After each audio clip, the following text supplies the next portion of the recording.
On va faire en sorte que les bactéries se développent. On leur donne à manger, la pollution.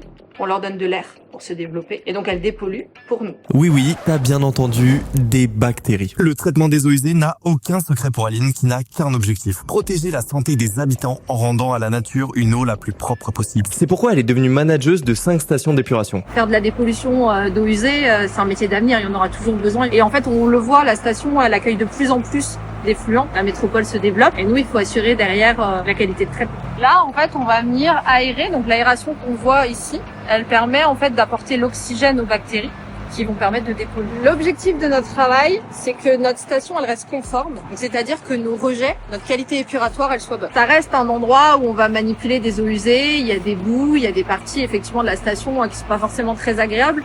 Mais par contre, là, on le voit, il n'y a pas d'odeur. Ils travaillent vraiment sur ce sujet-là. Et chaque site a sa propre manière de procéder.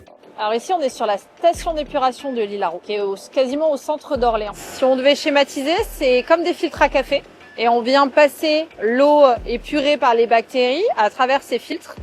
Et on récupère l'eau traitée. Des personnes comme Aline qui s'assurent de ta santé au quotidien, il en existe partout en France avec Veolia. Tu penseras à elle lorsque tes eaux usées disparaîtront sans laisser de traces.